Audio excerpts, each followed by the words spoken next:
Alright, my fellow reefers on YouTube, I'm about to make a video on my 90 gallon. And this is her right here. She's a basic 90 gallon with a wooden stand, which I purchased on Craigslist. Got a great price for it. But that's the sump area. I'm going to get to that in a minute. But this is the actual display tank right here. Starting out with my 2 LED full spectrum lights. And this one here, everybody runs on timers. And back over the light. Get this focus. So everything's automatic. I don't touch anything. Lighting is perfect. And it comes down. I recently put these here light diffusers because I lost one of my blue groomers. It actually jumped out. I had it for like 5 or 6 years. Anyway, moving on. You see in the back, you got my overflow box in the back. And I'm going back up. You see I also got a fan to keep it cool. And actually, the temperature right now should be about 80, 81. I try to keep it like that. Because my living room gets very, should be hot. If this camera will cooperate. Okay. This canopy right here, I built it myself about 2 months ago. And I just got it painted black. You know, distance is about 12 inches above the lights raised about 12 inches above the surface of the water. And there goes my other light, Ocean Revive light. This one's an awesome lighting as well. And this is my frozen food I'm feeding it right now. This is the focus. I hate this phone, man. This is horrible. Doesn't want to focus. Anyway, everything's on the timer. I don't touch nothing. And I got a hang on the back. It could be 110, Aqua Clear 110. It has all my media and stuff. So, like I got inside, I got Reef Carbon, I got bio rings, and also I got some Purigen and some filter floss, which I change like every other day. Here goes the other side. So I had to put the light diffuser on as well to keep everybody from jumping out again. Now we go inside. See, this side is also at, it's horrible, at 80 degrees. And you see my 2 clownfishes in the back.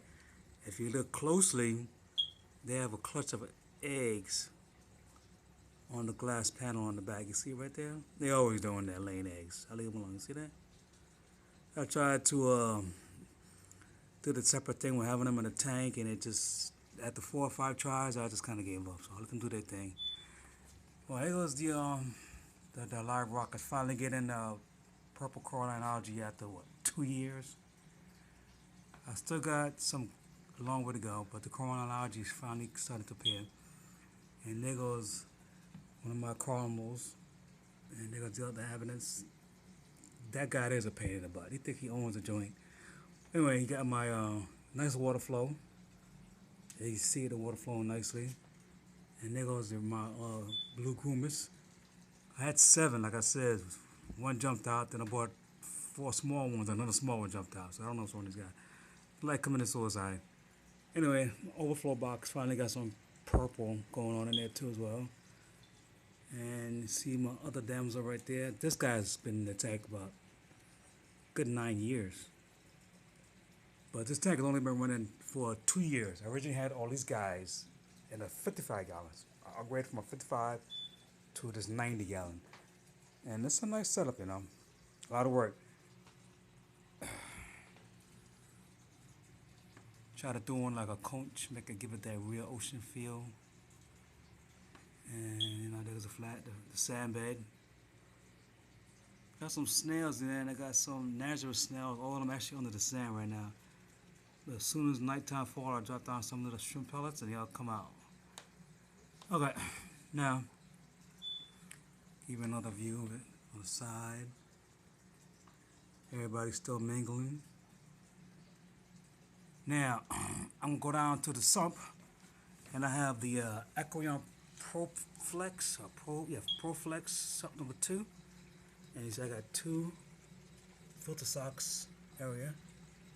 And I got my light, just one light stays on in the daytime, which is the one you see now.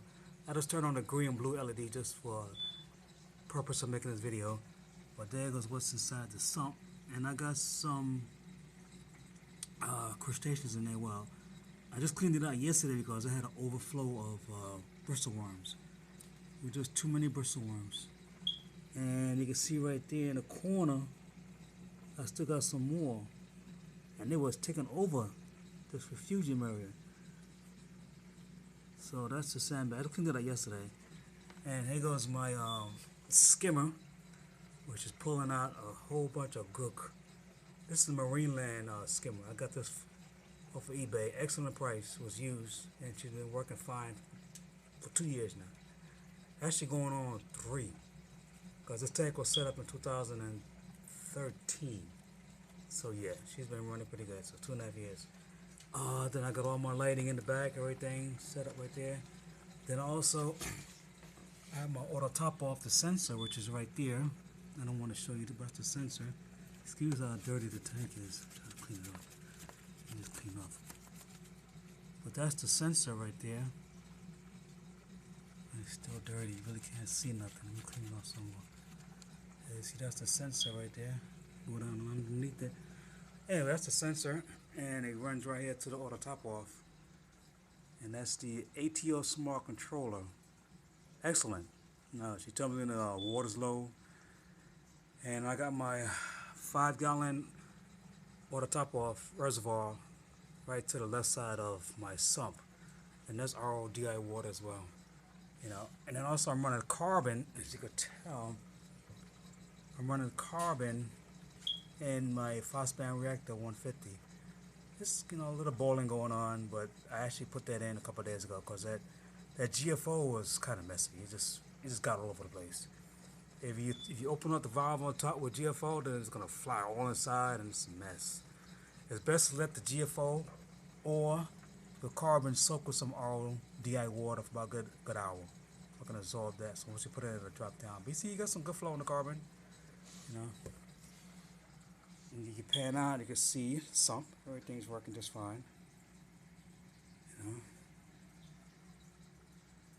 So it's a lot of work. All my water parameters are 0. I keep my pH at 8.4 to 8.3. My salinity for this tank here is 1023 or 1024. I keep it around there. I add magnesium like every other day, along with the. I monitor the KH. The KH on this tank is like 9, sometimes 8. You know, but it's doing good. It's doing pretty good. It's doing much better than I thought it was. I had a problem with brown dinoflagellate, so I went to hell with that. All of this one time was all brown. Now it's actually finally looking much better, you know. Now you can see all that happening. So everybody's curious. Y'all try to see what I'm doing because you know I'm feeding them. But guys, that's the 90-gallon, you know, display tank with a 15-gallon Proflex sump refugium. You know, if you wanted to, you could do the. I could have put the skimmer in the middle, and I could have just made it the. I think it's called a European version. I'm not really sure. But I gotta change my filter socks. There's 2 of them in there. I gotta change both of them. I change those guys maybe every 4 or 5 days. All right, so that's the 90-gallon tank. But I got a bonus too. As I'm talking to you guys, I'm actually making some RODI water. I'm trying to keep the phone down because the apartment's kind of messy. And you can see there's Valentino. I mean, there's not Valentino, but there goes DOG. This phone is not focusing right. Anyway. Yeah, this phone's horrible. You can see this is it's the countertop RODI system. And right now, what I did was I placed in this color changing resin, which I got from Marine Depot. Starts out this color here, but then once I insert it into my canister, which is on my RODI system, it starts out blue, but once it starts to change this color, and then you know that it's working. And this filter right here probably make about 20 gallons of water. So within maybe 3 hours, it's probably this gonna be the same color. It's just gonna gradually go down. But as you can see, I got my TDS meter.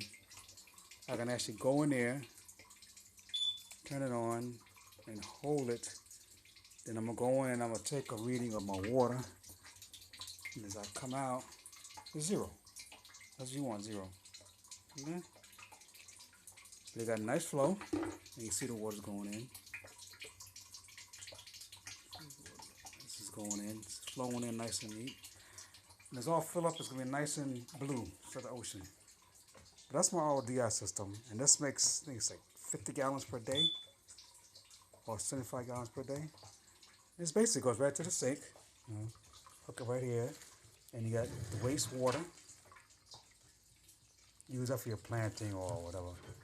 Sometimes I use that to point to my iguana or my lizard tank, that's water dragon. And then you got the blue, good water coming in, filters out, go through all the stages. And it's pretty good. I have had this for like 4 years now, 5 years. A lot of money I saved. Saves me a lot of money. I used to buy distilled water a lot. And it was a pain in the butt. Anyway, that's it for now, guys. You guys be safe.